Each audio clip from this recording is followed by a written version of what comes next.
done some fantastic things with some Corvettes. So speedsters,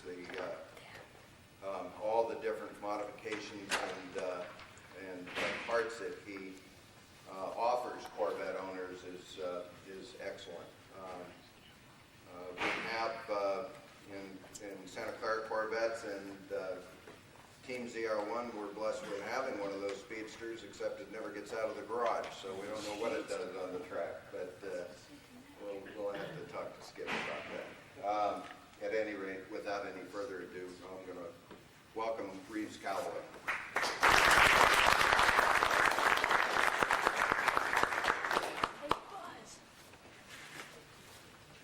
I think folks might want to take the opportunity to move even a little closer, because this is the special Insider's Edition X-rated Callaway speedsters. So if there's anybody who would be offended by that, we can try to tell them. You know, what I like to try to do in these things is give the people who come a real insider's view as to what the real deal is. You know, just as with the mainstream Corvette, there's a lot of misinformation that leaks out, gets passed around.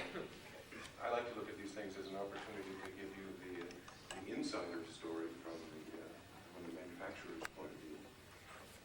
And since some of you may be new to the Corvette hobby, I'll just back up for a moment and say that Callaway Engineering, whose headquarters is in Connecticut, is an engineering house that works for all the car companies worldwide. We're 26 years old now, and we work for everyone from Aston Martin to Volkswagen. We were hired in 1985 to do a special version of a Corvette called the twin-turbo Corvette, and 500 cars were produced in that series.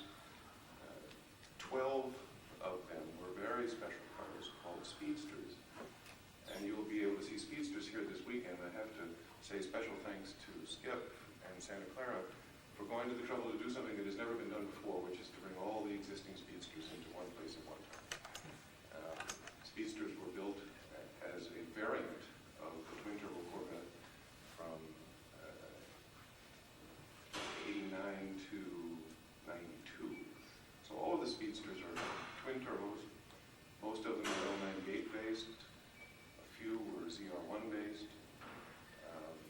They're topless automobiles. Each one was built for an individual owner. So I want to say special thanks to anyone who is a speedster owner here today for taking the trouble to get their car here, because it's a real special moment for me, and I think for anyone who's an attendee. Even Chip Miller took the time to bring his speedster here. I especially want to thank him. So what I'm going to do today is show you a video that'll be on TV sometime in the next 6 months for the Discovery Channel. This is the story of the development of a project. Thank you very much. This is the story of the development of a project that we call C12. Some people have asked, what is the C designation? It has nothing to do with General Motors. Callaway has always named its engineering projects simply C and a designator. So C12 is the 12th big engineering project that we've tackled. C1s were turbo systems. C2s was the Indianapolis engine that we built. C3s were, oh boy, I've even forgotten now. C4s and 5s were C4-based Corvette programs for the twin-turbo Le Mans. C6s were the race cars that we built for Le Mans based on Corvettes. C7s was the first complete Callaway automobile not based on a Corvette. C8s were Camaros, C9s were Impalas, C10s were, God help me out here, Chip, I don't even remember what they were. C11 was a good example of the kind of engineering work that we do. We worked with Range Rover for 2.5 years on a power upgrade for the 4.6 HSE version of the Range Rover. Our work generally is to do the engine engineering work, which includes the design of the engine, its durability, its manufacturing, manufacturer is emission compliant, turn the whole thing back over to the car manufacturer for production, because their costs of production are so much lower than ours. So you can go to a Range Rover dealer today and buy a Callaway Special Edition Range Rover, which is the highest performance, most exclusive, most expensive Range Rover that Rover has ever sold. And it has a Callaway engine and a series of drivetrain modifications, all built by Rover in England and available through the Rover dealer network. So that's really the kind of work that we do. They were kind enough to badge the car with the Callaway name, and we find that becoming more and more prevalent, that the engineering work that we're hired to do, people also see a name advantage in badging the car as having been done by Callaway. I think that's in large part due to some of the reputation that we've gained by working with General Motors and the other sort of highly visible car manufacturers over the past 15 years or so. The car that you're going to see here today, the C12, started because there's a basic equation in this business, and that is that if you're going to build a few of something, that is in the hundreds instead of in the thousands, each one of those things is going to be expensive. There's no way around it. The capital investment required to build an automobile or to do serious modifications on an automobile is in a category that makes whatever the result is fairly expensive. If we're going to build an automobile that fits my taste and fits the taste of the people in this room, it's going to be a very narrowly focused automobile. I boil it down into three simple facts. It has to be a stunning performance automobile. It has to look really good, and it has to be priced in a way that people thinking I'm getting good value.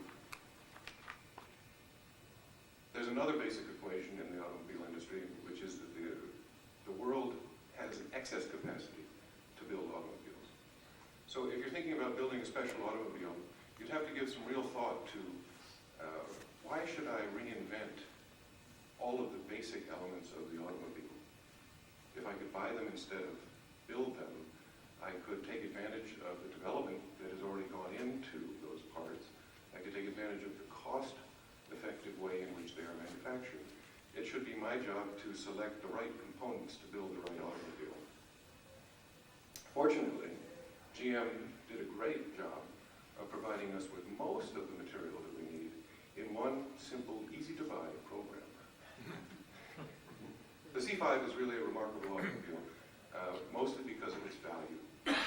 There is no better performance value than what you get when you get a C5 for the $40,000 range. That's really remarkable. And that's what General Motors brings to the table. They bring value to the table. The amount of work that Dave Hill and his team did in developing that automobile has no equal in the whole automotive world. What they have given you is really a remarkable device.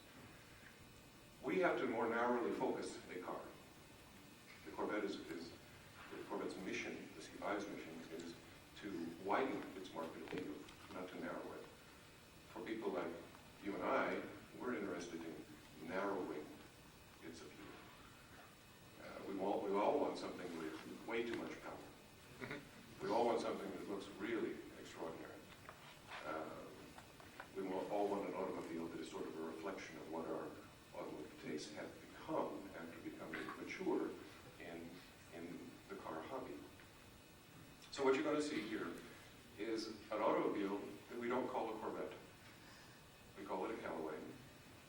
And it is a substantially re-engineered automobile that all of us in this room know started life as the basics of a C5. Because I can tell you that there is no better basis. If you say you're going to build a two-seat, front-engine, rear-drive sports car, there is no better basis to start with. However, there are some things that a large volume manufacturer is restrained from doing, mostly for cost reasons. And we don't have to live within those restraints. One of the things that's important to us is motorsport. In order to make the car successful as a competition car, you want to look at the regulations, optimize whatever you're building for the regulations, with the understanding that you have to race what you sell for the street. So when we took a look at doing the C5, we always are thinking competition in the back of our mind. And as you watch the video of the development of the car, I think you'll see why things were done the way they were, all predicated towards making it not only an extraordinary road car, but a really capable, perhaps class-winning capable level of sports car at Le Mans, which is in fact the only race of any consequence for the builder of a sports car. So, the video is about 40 minutes. The question and answers, I hope you'll be able to hang on to the questions until after the video is over, and we'll take as long as necessary at the end to go through those. Because there's a lot of information here. This is perhaps the most serious redoing of an automobile that I have ever seen anybody undertake. This is not only every piece of bodywork, it's also every piece of suspension, engine, driveline. The only thing that remains from the C5, in fact, is the basic chassis structure and the window glass. Other than that, it's a completely new model. So, let's roll the video. And this is the story of a very quick development program done with my company in Germany. We set up companies all around the world when we do engineering projects for the car manufacturers. So I run companies in England, Spain, Italy, France, and Germany. And this was done by our German branch. And the cars are just starting to arrive in the United States now. I'm sorry there's not one here for you today, but the first car just hit JFK 2 days ago. So we missed it by a little way ago. But I think you'll find this fascinating. Why don't we roll it now?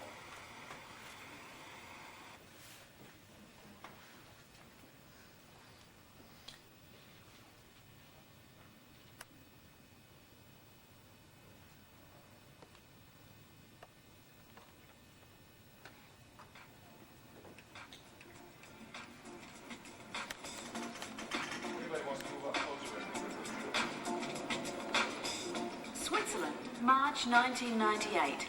Car makers from all over the world have come to Geneva to show off their latest creations. It's the first major car show of the year. Everything that's new is here. Well, almost. There's one latecomer. Do you know how late they can get the car in? Is there a schedule as to when you bring your car in?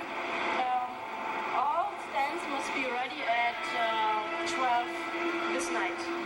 Well, right now the car is en route from Weingarten to here. It's left about 5 hours later than it should because of a last-minute little glitch. We've only been communicating by message machines. We haven't actually talked to anybody. But we have until 12 tonight to get it in here. So good. Where's our vehicle? There's a story on the paperwork. We had it nearly 200 meters distance from this gate. We had it, but they didn't let us in. Oh, No.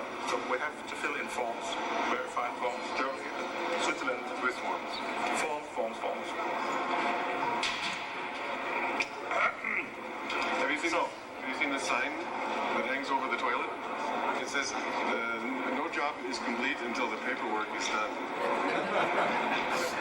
We start with the paperwork. They're coming this way? Yes, Here? yes. Okay, thank you very much.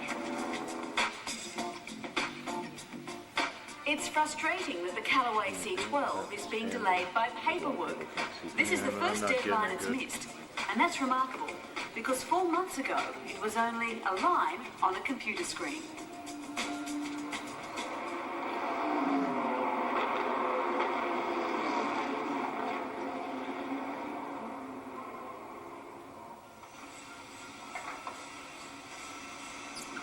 Reeves Callaway's workshops in Connecticut, USA, have been building high-performance vehicles for 20 years. He's produced performance packages for everything from Alfa Romeos and Aston Martins to Camaros and Corvettes.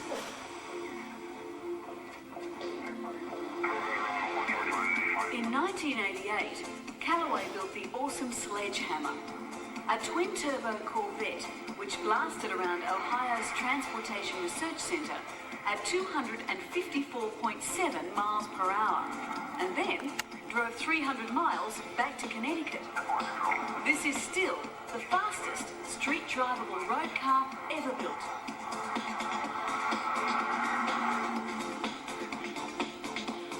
Reeves' heart is in racing.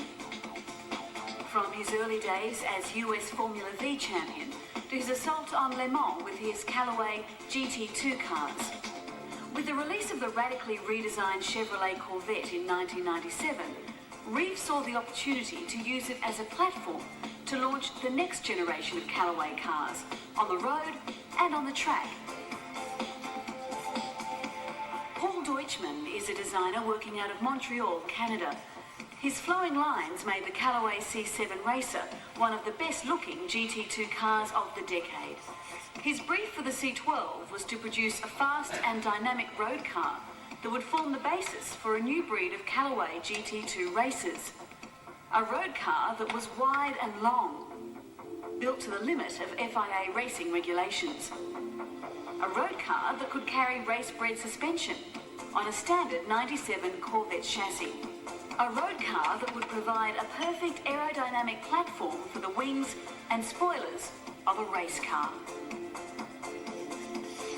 Until recently, turning a designer's vision into a solid working vehicle in only 4 months would have been impossible. The C12 is a product of computer science that didn't exist at this level 5 years ago.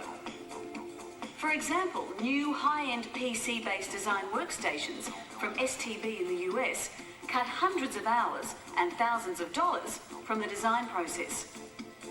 From Canada, Paul Deutschmann was able to send his daily working designs over the internet to model makers in Spain. While he slept, his automotive dreams were given solid form half a world away.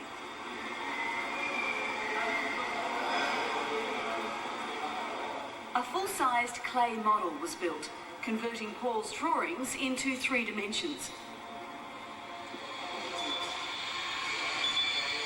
Then a digitising scanner swarmed over it, capturing billions of points, precisely located.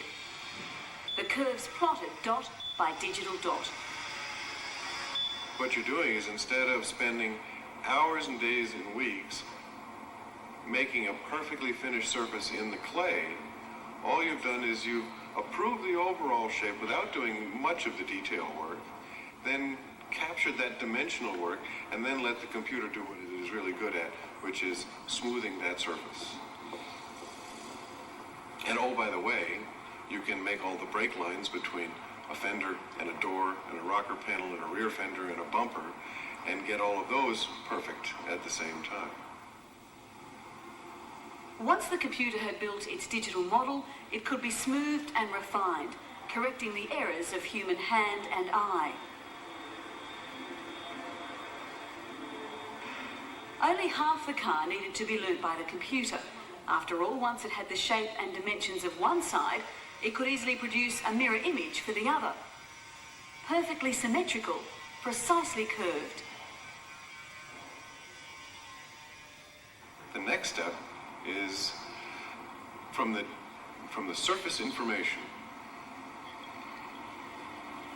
It's almost unimaginable to me that we go directly to cutting the model master in full size of the car out of a very dense foam.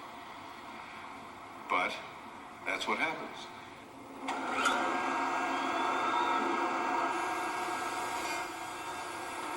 So imagine being able to cut the complete shape out of a fairly easy to cut material, so the machine moves very fast. I mean, hundreds of millimeters a minute of traversing speed. And what's left is a surface that is so perfect that you take some very fine sandpaper and just clean off a few of the high spots, and you're ready to spray it with filler, sand it down, and mold it.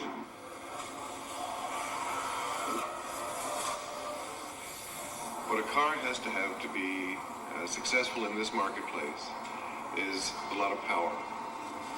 The second thing it has to have, it has to be the kind of car that when you look at it from across the parking lot, you have to say, wait a minute, what's that? gee, that's very good looking. I'd like one of those. And of course, that's within our control. You know, by reskinning the automobile and using Paul Deutschman and the IVM design staff as the resource, I think we've really got that. A very, very good looking, in a classic way, sports car. So this is a car made by the heart as well as the head. Callaway has always built cars that perform, and at the same time he builds a driver's car with a definable charisma. For the C12, Callaway is in partnership with a German company, IVM, which normally produces prototypes for the big names of European car manufacture, Porsche, Mercedes, Audi. But that work is anonymous and usually secret. For IVM, this is a public involvement in a new car. It will carry their badge as well as Callaway's, and they'll be judged by their traditional customers. High build quality will be vital. Just to remind the team what they're judged against, IVM brought the competition into the workshop, a Porsche 911, priced at the same level as the Callaway. It's a useful reminder, but unnecessary. Callaway and IVM have established a unique team of engineers with racing at their fingertips. These men have worked on everything from Formula One to NASCAR, men with high mechanical ideals. They treat the C12 like a race car. Detail counts. I would say that this team that has been put together knows that every moment of work that they do making this a better and better road car is eventually going to show up having it be a better and better competition car. IVM is also providing a design team from Barcelona who will look after the daily practical design problems and provide the finishing touches inside and out. This car needs specialised engineering. There are many components that are new. They don't exist in a GM parts bin, so they have to be made by hand. Normally, a new car like this could be in a manufacturer's design workshops for up to 2 years. Even though the C12 uses the Corvette chassis and wiring loom, to expect to build it in just 16 weeks is wildly ambitious. Reeves Callaway's racing operations are based in Europe, at Leingarten, in the heart of industrial southern Germany. From here, he's launched his racing campaigns, Le Mans, Daytona, and the SCCA World Series for GT2 cars, which he won in 1996. This is where the first two cars, the prototype and the show car, will be built. Giovanni Ciccone runs the body shop here. The C12 is clothed in composite material, glass fibre and Kevlar. The body will weigh only 70 kilograms, 154 pounds. Light and strong, just like a race car.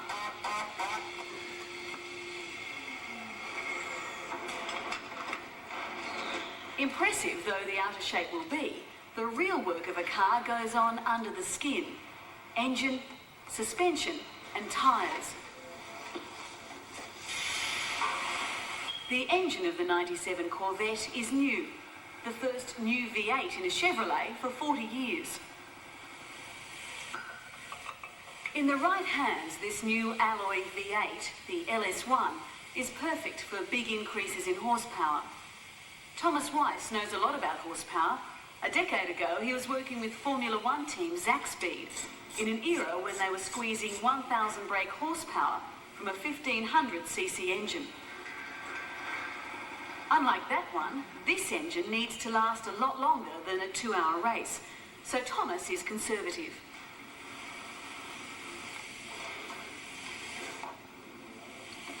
It gets better competition quality pistons, tougher springs and new valves, a slightly raised compression ratio and a new polished crankshaft.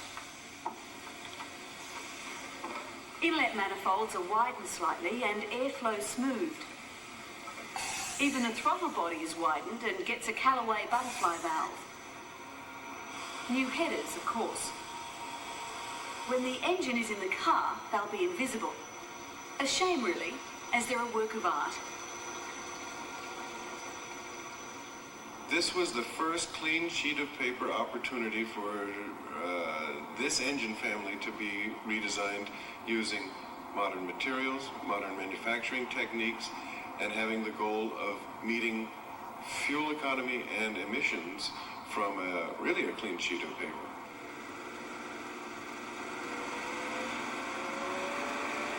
Every Callaway engine is dyno tested, and each owner gets a copy of the result for his engine. Thomas estimates that he's built the LS1 up to around 70% of its full potential at 440 horsepower, fully emission compliant. In other words, it's strong, clean, reliable and legal. If the heart of the car is its engine, its personality is defined by the suspension. All the power in the world is useless if a car doesn't have good handling. The C12 is much wider than a standard Corvette, 2 metres or 6 feet, front and rear, a symmetrically wide footprint. We got a lot more force transfer to the main frame or to the chassis. This way we have to expect with a different design to the standard or to any base cars. We have to change a lot in material to be able to transfer all this force. And at least it's a new car. It must come out a new car. So a completely new suspension was designed. Double wishbones, coilover shocks, 19-inch rims and big, big tyres.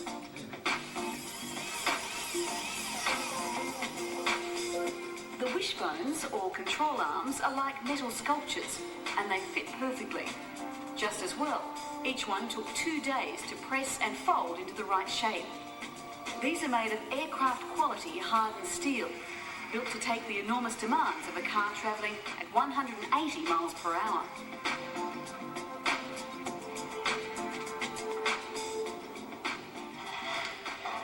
Building a suspension is an art. Mike and Thomas, or Obelisk as he's more widely known, are specialists. The last suspension setups they did were for Toyota on the World Championship winning rally cars. They are as skilled and as patient as surgeons. Nothing's hurried. This work is precise. Everything fits. Nothing is forced. We have to see the figures for the setup, and then we know how much spaces we have to put everywhere. You start with 0, no spacers, everything set to 0, and then you do your adjustment to the spaces. Because you don't know before how much you need and how the adjustment will be. If something doesn't fit or doesn't work, it's discarded and rebuilt, no matter how many hours went into the original.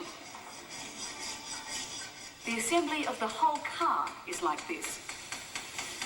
The suspension is fully adjustable at both ends of the car. Like most prototypes, everything can be altered. Nothing is fixed, none of the parts are final. Prototypes are like race cars, adjustable. But unlike most, the production car will be fully adjustable too, in the suspension at least.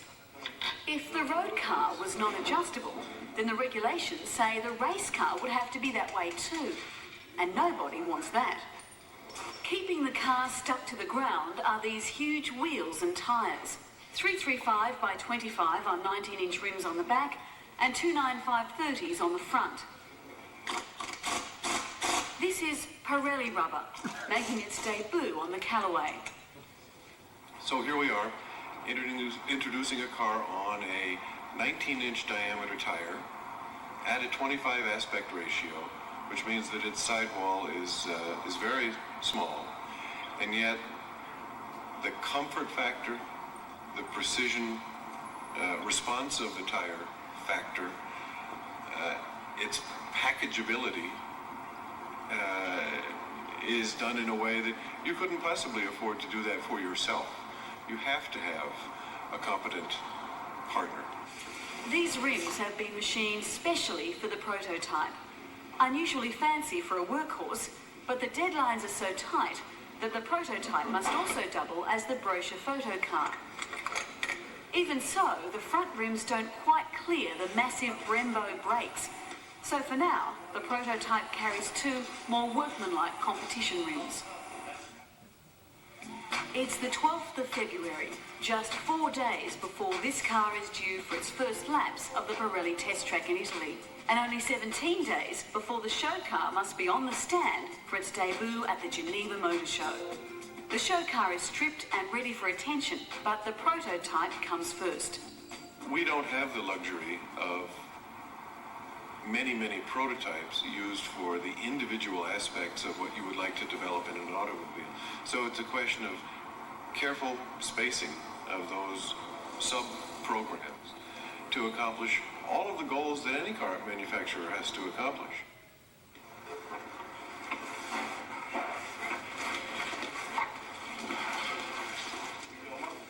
Friday the 13th. A scary date here only because it means 3 days to go. The first body panels are starting to come back after painting. Fitting them is a painstaking business. Near enough is not good enough.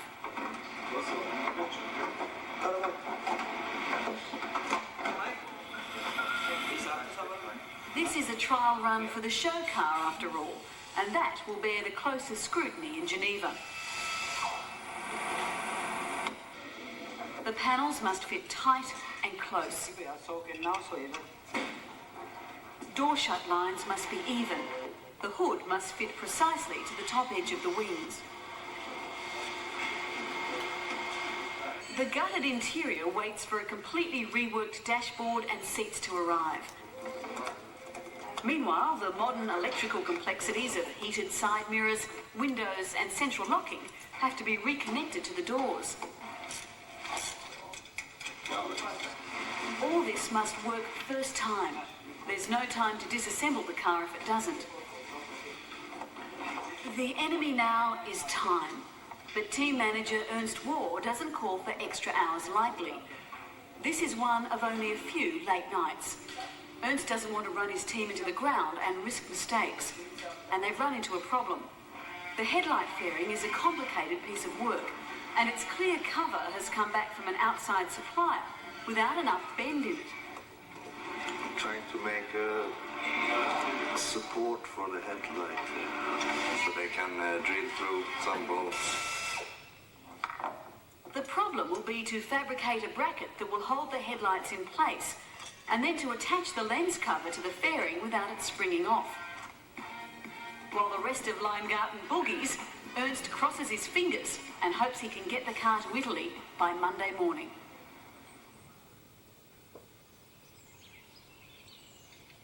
Early morning at the Pirelli test track just outside Milan in Italy.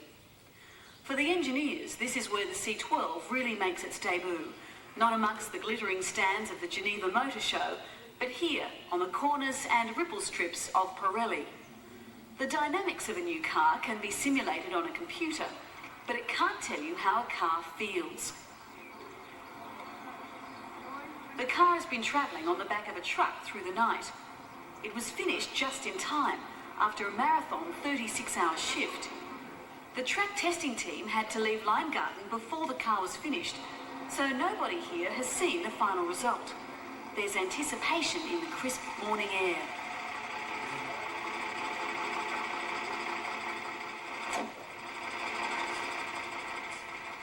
First impressions are that it's big, all muscle, with a shape so dramatic that no one can look away.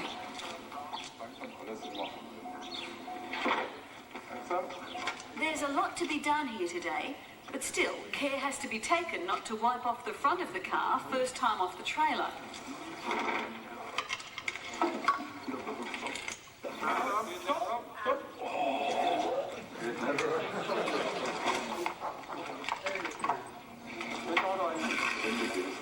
The headlights are in place at least. They survived the long trip from Germany.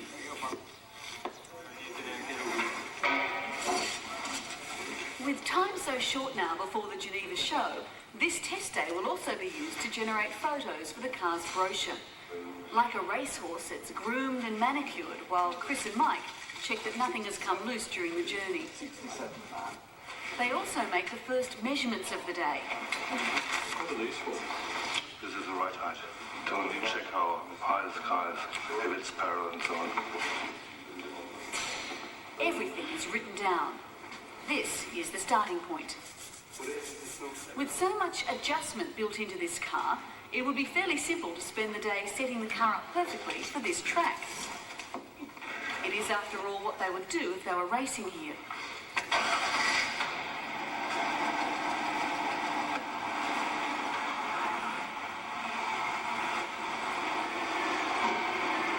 But this is a car built for the road.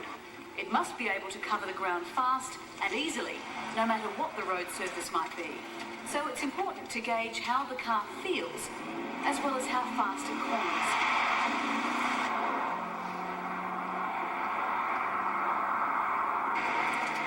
No customer, no matter how sporting, would put up with the bone-jarring hardness of a race setup for very long. We go partly in a direction like a race car, but we keep as a priority in mind that we have to satisfy customers with also with comfort. But all the reaction of a race car, like the response of steering and brakes, is also, I think, quite ideal for customers.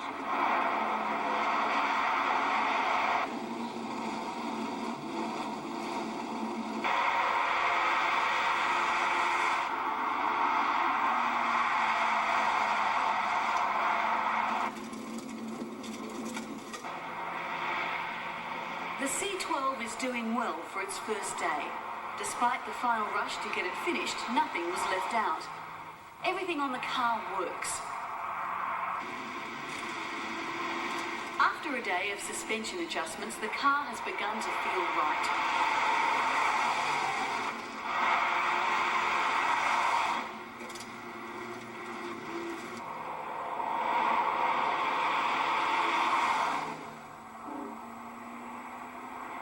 Tomorrow it will go for its first drive in the country, around the back roads of Malpensa, but there's just time today to make final use of Italy's glorious winter light. The car is turned over to Heinrich Hulse, one of Germany's top automotive photographers.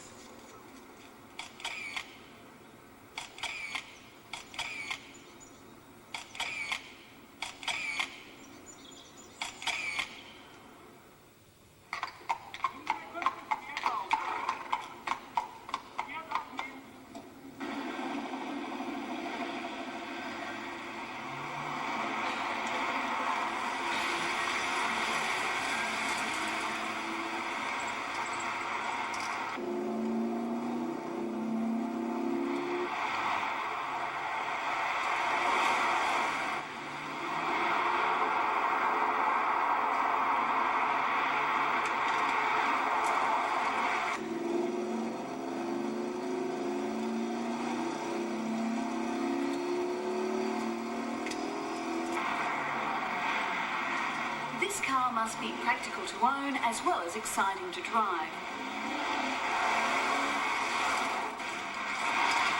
The roads around the Pirelli test track have some of the narrowest bridges and the tightest hairpins in all of Italy. The rock walls around here all bear the scars of over-ambitious Fiats and Alfa Romeos. But the C12 skips around with ease.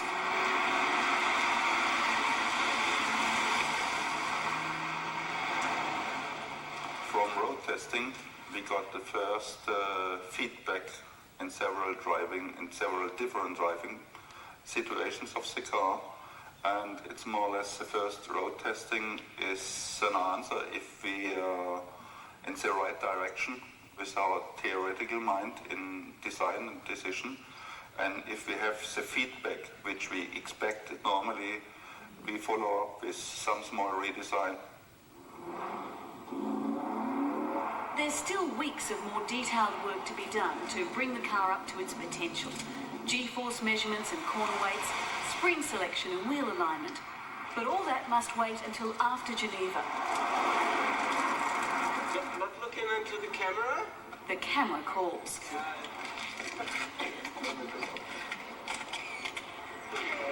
You get the feeling that the car would rather be on a track somewhere than posing here. But this is one of the duties for a fast car today. For a lucky few, looking at these pictures will help them decide that they must have this car. For the rest of us, a photo in a magazine is as close as we'll get. We gaze at the curves and memorise the angles and wonder what it would be like to drive such a car. For 2 days in Italy, the car has performed faultlessly, a tribute to the meticulous way it was put together. But it's not perfect enough to put on show. This is the prototype after all. So now the attention focuses on the show car. In only 12 days, it must be in Geneva. There's a lot to do.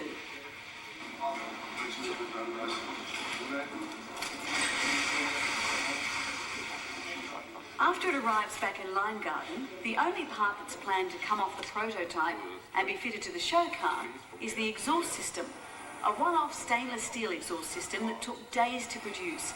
An exhaust system that no one likes. Xavier Carreras, head of the Spanish design team, is unhappy with the way the stainless steel trim covering the muffler is attached to the bodywork. Corners here are not in line with this. So we're trying to find a new shape. It takes Mike and Obelisk 10 minutes to cut a rough template for a new piece of trim that at least would attach invisibly. But the shape is not right. Just trying to find out how we can do it. This is for sure not a solution. This is where the practicalities of rally and racing experience give way to the aesthetics of a production sports car. There's a short but highly direct debate. If you want to really to put it on like it was planned, then you have to cut out like that, and then we have no muffler anymore. If we have some problems here, maybe we cut a little bit here. It's quickly obvious that the problem is that the exhaust system is too big. In a few minutes, it won't be too big anymore. Quick change of things, to fit something for the exhibition.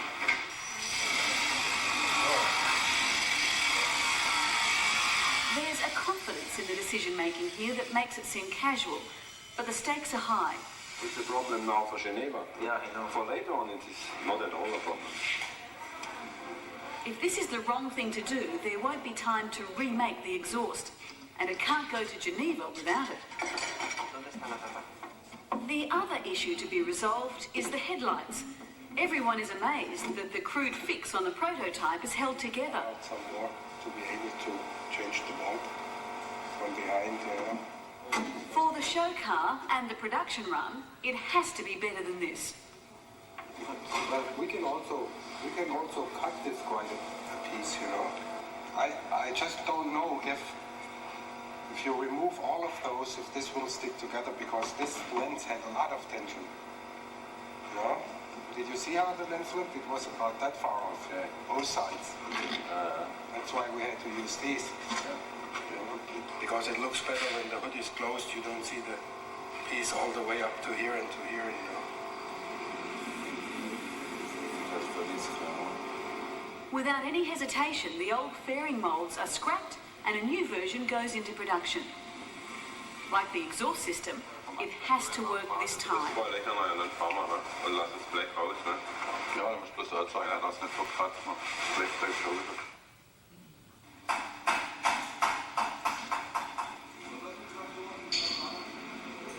Six days to go. The rebuilt engine is now fitted to the drivetrain. This is an ideal configuration. Large heavy engine at the front, driving a large heavy gearbox and differential at the back. Weight distribution perfectly balanced. At about 6 o'clock we start to put the engine, the gearbox, including the subframe, into the car. Do you reckon it'll make it by Sunday? Sorry? Is it going to make it to the show? Yeah, it's no problem. Most of the things are prepared, so it's just a all-together job. Like any modern engine these days, it has to be carefully connected to its life support system. The traction controls, ABS, and most importantly, the engine management system, the brain of the car, its computer. It won't run without it.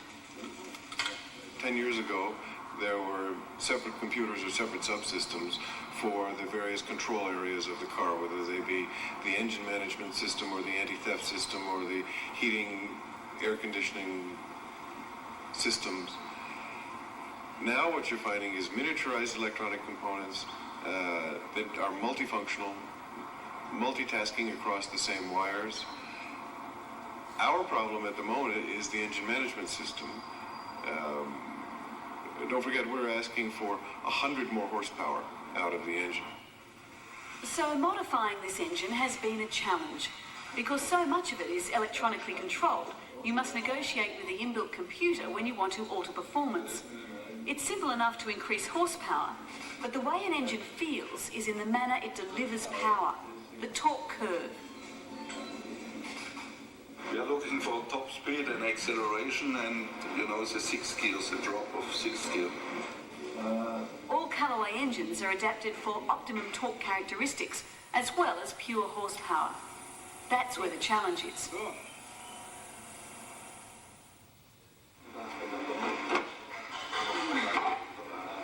Just 4 days to go, and another piece of sensational design arrives to be fitted. This alloy sculpture is a hood hinge. It was felt that the standard GM hinge wouldn't stand up to the demands of a car show, where it would get a lifetime of use in a few days. So these were produced by IBM. They don't quite fit first time, but after some subtle revision, they slot in perfectly.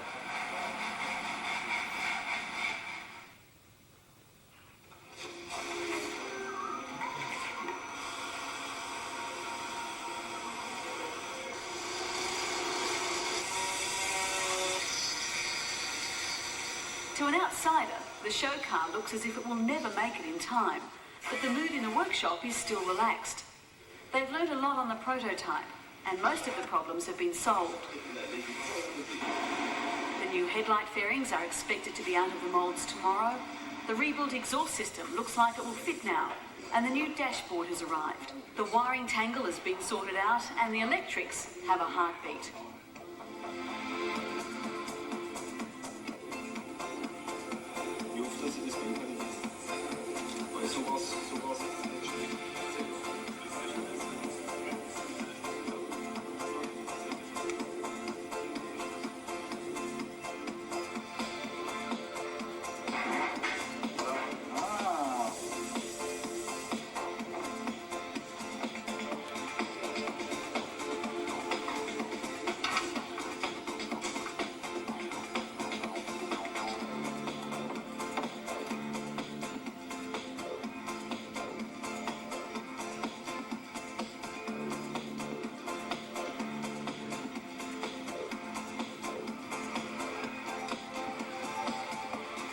Reeves has arrived from Connecticut, along with Bill Ogle, who has bought the prototype, and so technically owns C12 number 1.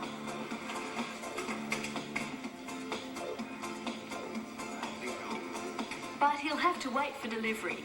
The prototype has several months testing ahead, before it will be rebuilt to the same standard as the show car.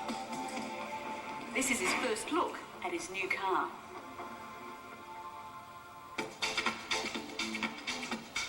To Geneva, one of the world's great car shows. This is exciting because the car is coming. Over the next 2 weeks, the world's best cars will be shown here. Not just to the world's press and potential customers. The car show is a chance for manufacturers to measure themselves against their competitors. They'll be just as interested as we are to see what's under their neighbours' covers. How good is the build quality, design and finish?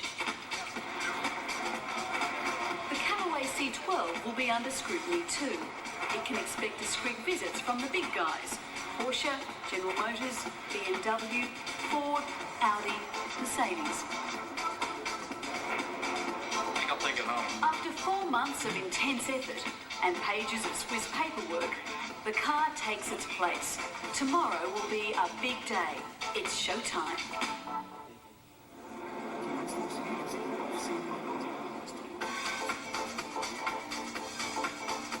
Everything automotive is here. from the mundane to the exotic.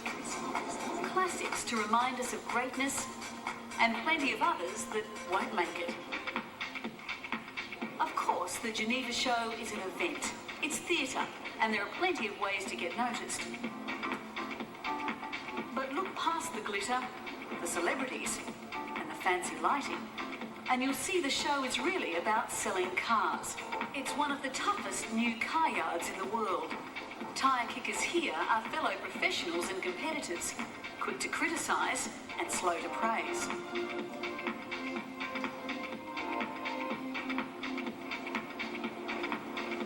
The C12 is getting lots of attention. It's one of the most dramatic cars in the show. IVM is answering plenty of questions from fellow car makers and getting flooded with requests for road tests from the world's car magazines. It's not surprising. The C12 pushes all the right emotional buttons. Power, a sleek shape, speed and exclusivity. Car makers know all about these desires. Every year at car shows there are design studies and concept cars to drool over, all promised for early production. But few will make it. Mostly they are built as shells, more show than go, designed to do nothing more than catch the attention of the media. They put the maker's name on something more glamorous than a day-to-day mass-market utility. The C12 wasn't built to suffer the same fate. It has to be a real car. It can't be just a showboat. It can't be just an overpowered sports car. It has to genuinely appeal to the man who's going to use it every day, who's had plenty of opportunities to have other cars in the past. He's a very good critic. He's a very good evaluator. He knows what he wants. And hopefully we're making the car in a way that will satisfy that person. And that's what I mean by being a real car. There was one man in Geneva who was anxious about his visit. He'd come a long way to get his first sight of the finished car. The last time he saw it was on his computer screen. It's all front as well. You know, at least on the computer, it's just a blast to see how, you know, as they scanned the tail light, and then when the computer design was done, you know, this line had to match, but it was all sent in pieces over the internet, and the fit is really not bad at all. Super. Paul is one of many people at Callaway and IVM who take pride in the car they've made. This is Mike. He's more interested in what's going on under the car. The styling is great, but the technical aspects are important as well. But there are others who should feel proud too. I think that it's fair to say that the technical partners in a program like this are indispensable. Again, going back to the idea that a car is a collection of arts, there are many contributors. Take, for instance, Mobil Oil. We don't need or want to reinvent the lubricant side of the automobile. We want to use absolutely the best stuff there is. And we know through our more than 10-year relationship with Mobil, using not only the motor oil, but the lubricants throughout the vehicle. They're trustworthy. They're going to protect us from a vehicle life point of view in a way that gives us no concerns. We have complete confidence that when they bring something to the table, that it's developed, it works, and that it's not going to cause us a problem down the road. In a world where increasingly cars have become bland and unexciting, there are less and less opportunities for human expression. We need a reminder now and again of what we can do. Everyone who worked on this car knew instinctively that it would be special, that it gave them a chance to do their best work, gave them a chance to be better, to try harder.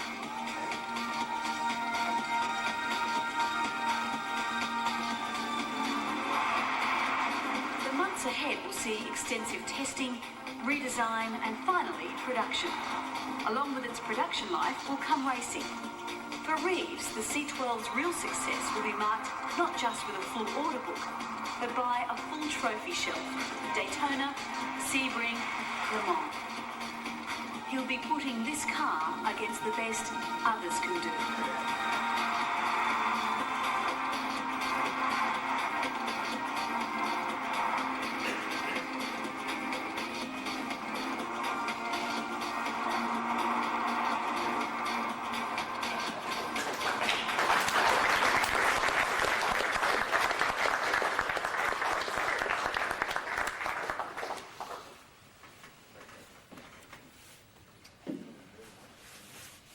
So I hope that's a little bit of an insider's view. Not many people get to see all those different details. Every time I see it, I'm reminded of two things. You know, everybody puts their pants on one leg at a time. And it doesn't matter whether it was our friends in Germany, our guys in Connecticut. It's really a remarkable way to, you know, when you ask people to work as hard as they can, you saw the time schedule, you saw the number of days left that it took to do that job. I'm sure most of the folks in this room wind up working with their hands. And that's the enjoyable part about this thing for me, is that this car, just like the standard C5, is the result of a bunch of guys who really know what they're doing the best they can. And in terms of buying something for yourself, I think that's what you want to look for when you select something, anything for yourself. Was this made by people who knew what the hell they were doing, and did they do the best job they could? So that's what makes me very proud of that whole deal. I should just educate you a little bit about some of the folks that you saw there. The engineering director for this program is a good friend of mine named Dieter Bulling. Dieter, if you talk about World Rally Championship, Dieter was the guy who put together the 300-man organization for Toyota called Toyota Team Europe. Probably the most successful rally organization ever put together. Won the World Championship 7 times. The guys that you heard talking about the suspension design there, those are the guys that we got when Toyota Team Europe closed down, and they did the suspension on the C12. There is no more knowledgeable group about the overall aspects of suspension than those guys are. I don't care what their accents are. That's the genuine article that you just saw there. People who never get any credit. People whose names aren't on this page. Let me tell you, that's the real item right there. So, I'm ready for questions. Fire away. I have Shoot. through other sources that I come in contact with, I've heard that I know you advertise the car as being 440 horsepower, but I've heard it's much more than that. Can you, That's can you better tell than us hearing what it. it It's really much is? less. Now, I can tell you that this goes along with just between us girls. Engine development, like Doug said, is a never-ending process. Our calculations, our engine modeling calculations, said we should be able to make 440 horse, 5.7 liter, normally aspirated. That should be our goal. When we ran the first prototype, we were at about 410. We said, oh, what's happening here? It took us months to figure out what the deal was. And it's just now, like 2 weeks ago, at its advertised horsepower. It's at 440 horsepower. I wish it made much more, but it doesn't. Yes, sir. I'm curious with regards to owning such a large company and the development of your C4 besides obviously signing a lot of checks. What was your work with regards to developing that car? What did you have to do? Oh, what do I do personally? Yeah, with regards specifically to that car. Do you have time, for instance, to do any engineering work yourself? Yeah, you know, I don't have a good perspective on what my own role is. I always fall back on something that, you know who Ron Dennis is? Ron Dennis is the guy who was a mechanic for McLaren when Bruce McLaren was alive, wound up owning the whole company, and probably runs one of the most successful racing organizations in the world. When you ask Ron Dennis what he does,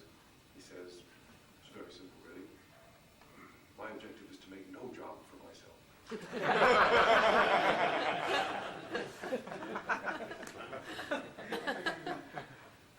I'm a hands-on guy. I spend as little time behind the desk as possible, as much time in the shop as possible.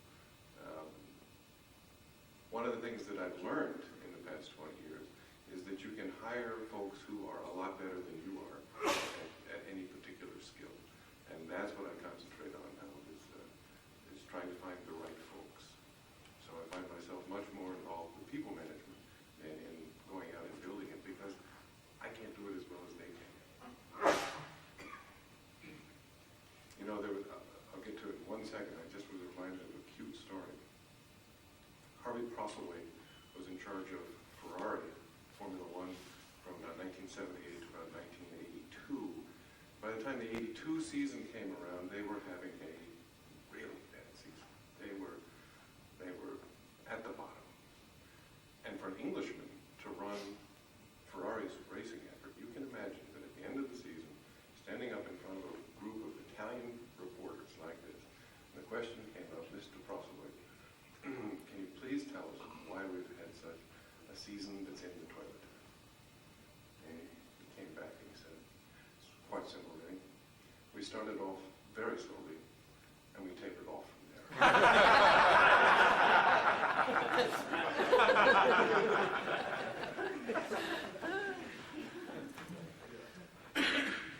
Being exposed to all these terrific vehicles, would you personally drive your own car?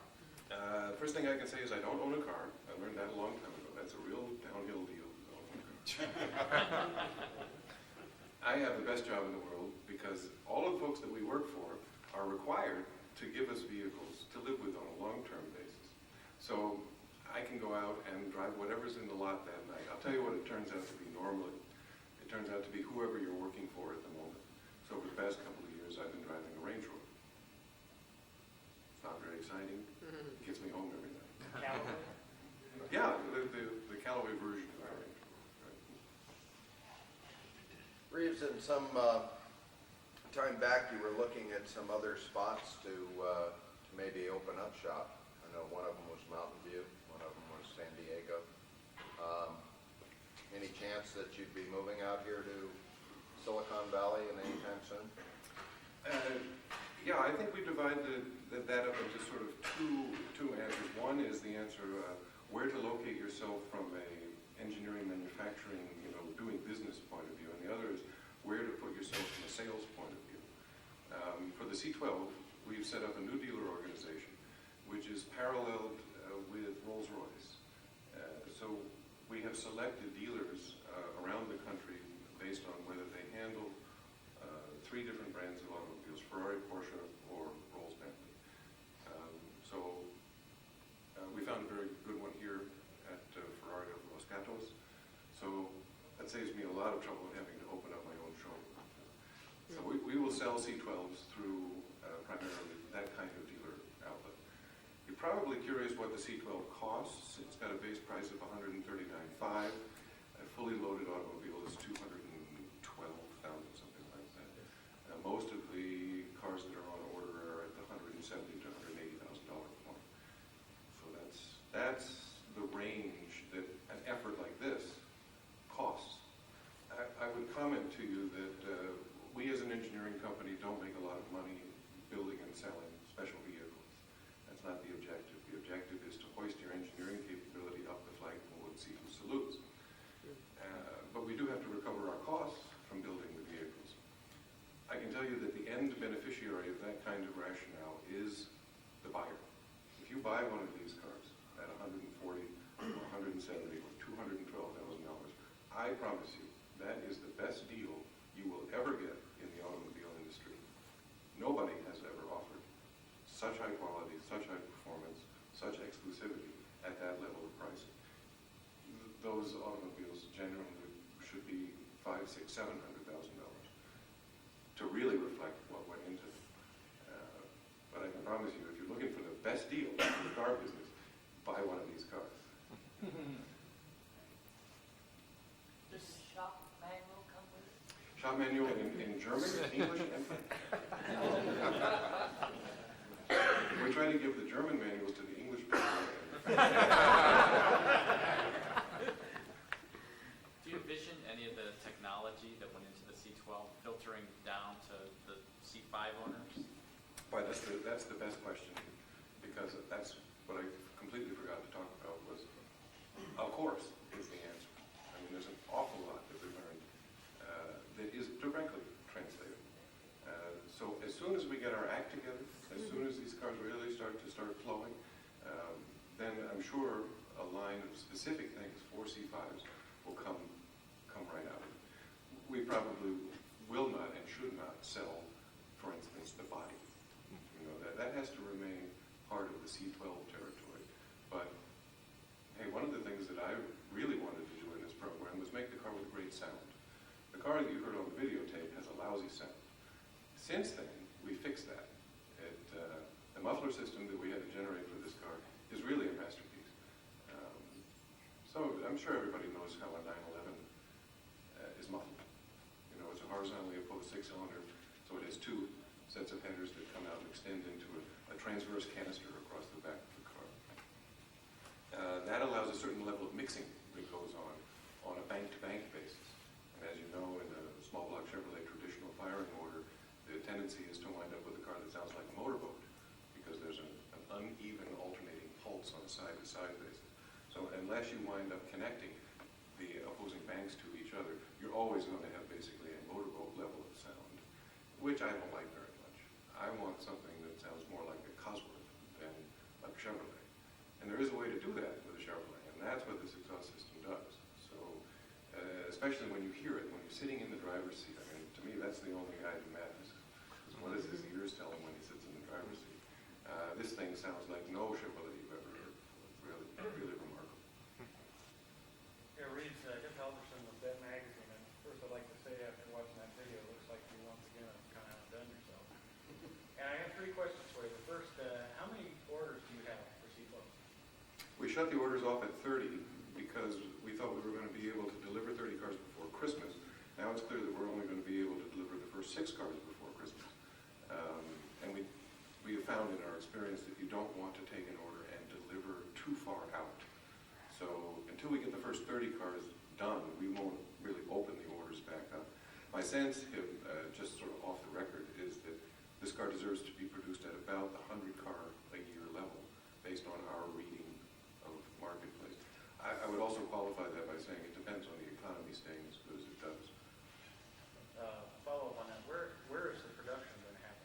In Europe or here? Well, the first plan that we announced at Geneva was that all the cars would be produced at our shops in Germany. We've had to modify that because the demand has been much more than we thought.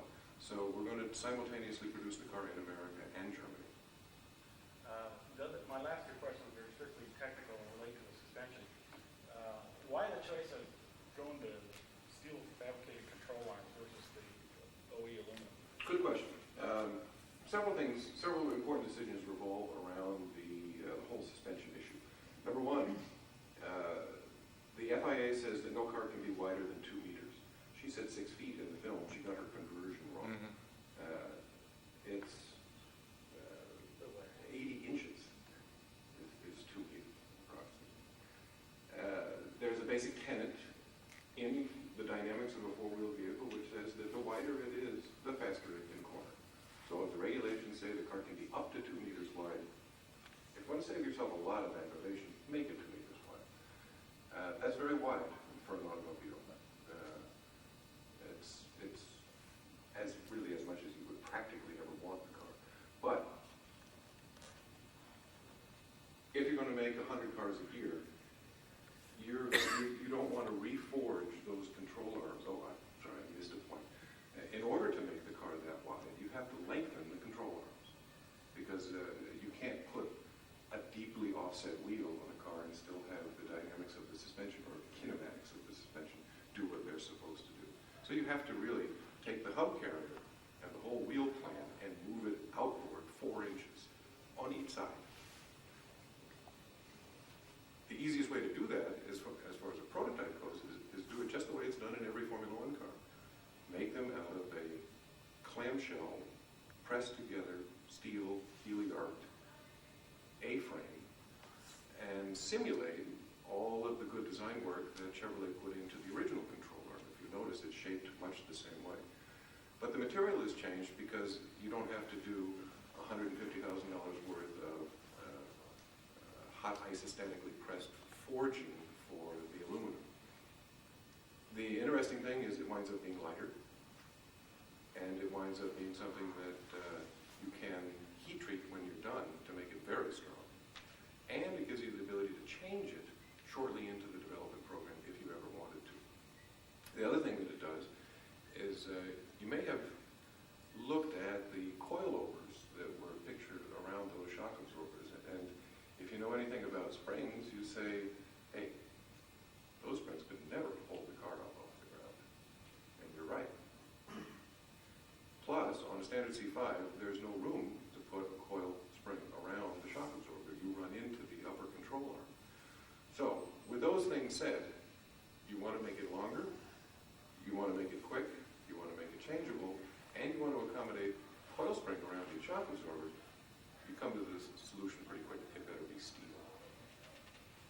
Now, subtext to that whole thing is, how come the springs around the shock absorbers are so small?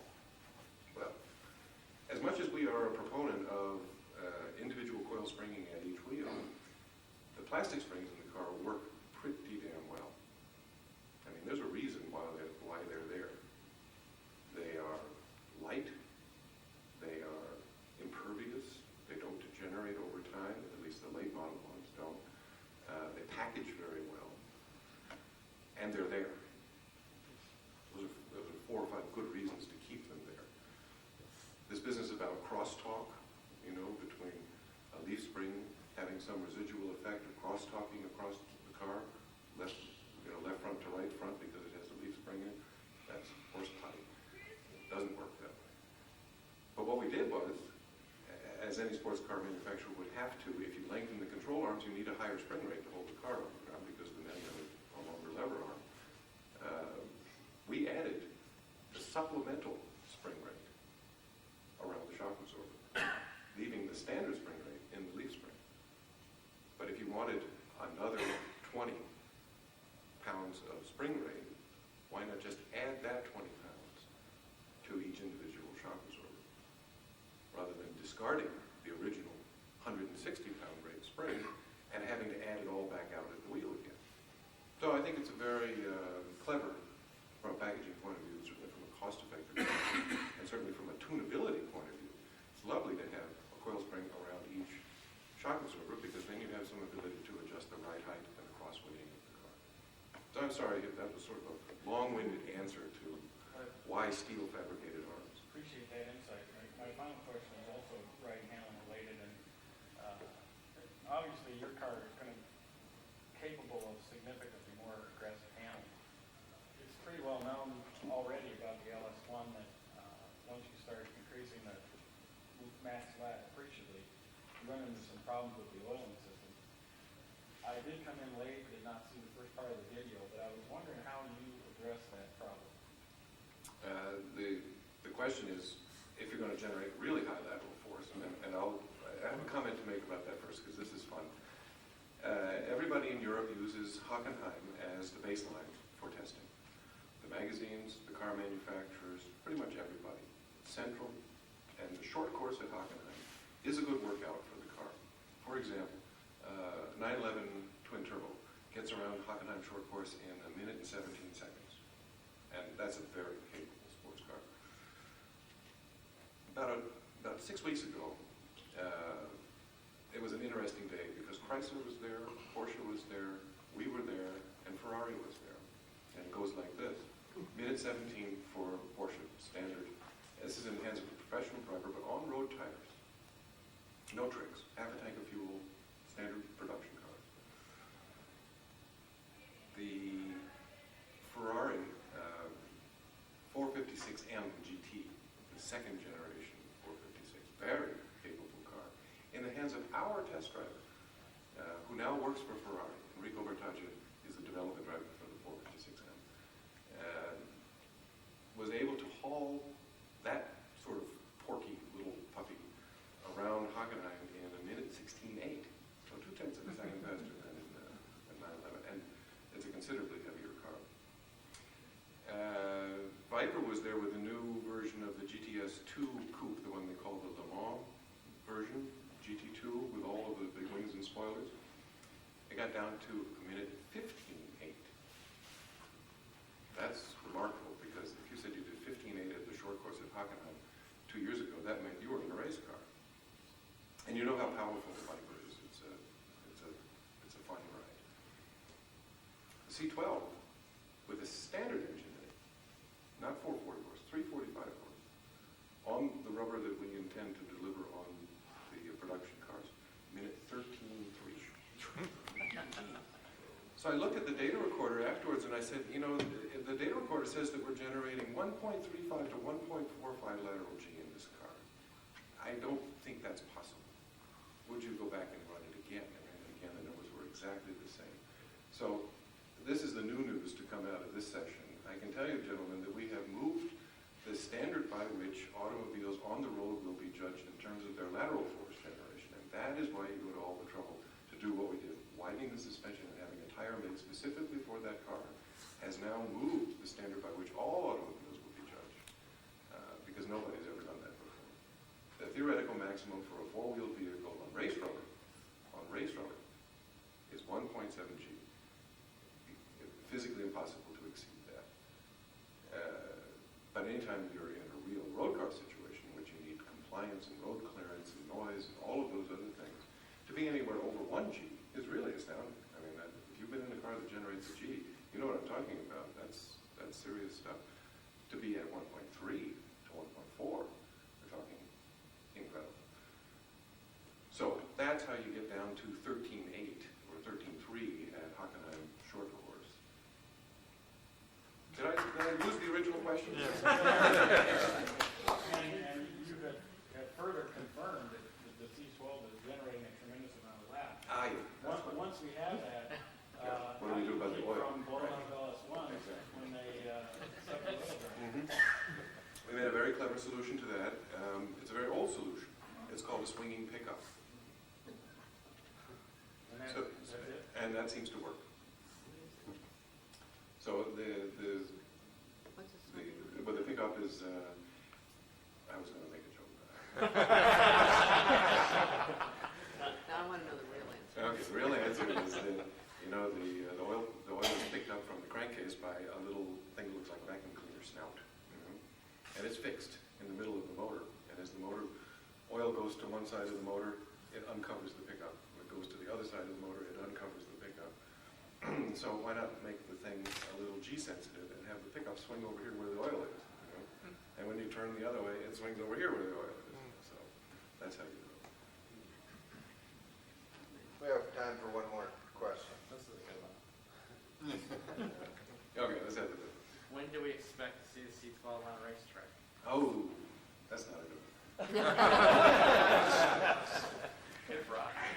You know, the trouble is we've had our hands so full with the production car. Now, it's probably too early to say when could we have. The only race that interests us is Le Mans. To be ready for Le Mans, you have to be at Daytona first. Daytona this year is out of the question, not enough time to develop the car. So I would say the soonest to C12 would probably be Daytona a year from now. Don't hold me to it. Wonderful. For those of us that like to get more mileage out of our C4s, are the Supernatural series of Callaway cars still available to your customers? Yeah, the engine modifications are for C4 still are available, absolutely. Okay, wonderful. Is there any information regarding the C12 on the internet? Yeah, it's the website is CallawayCars.com. All the brochure and materials is downloadable for free. If you need the printed brochure and a copy of this video, you can send $400 or $500 in. Thanks, everyone. I want to thank Reeves Callaway.